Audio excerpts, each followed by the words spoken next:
আমরা যাচ্ছি আমাদের চলমান প্রজেক্ট ভিজিটের জন্য অর্কিড আর্কিটেক্টস লিমিটেডের পক্ষ থেকে আমাদের প্রজেক্ট।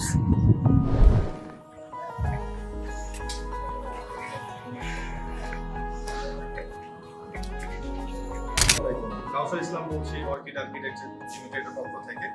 আমরা আছি ধানমন্ডি 10-এ কনকর্ডের একটি বিল্ডিং। এখানে আমাদের একটা ইঞ্জিনিয়ারিং প্রজেক্টের কাজ চলমান আছে। আমরা প্রজেক্টটা আপনাদেরকে ঘুরে দেখাবো।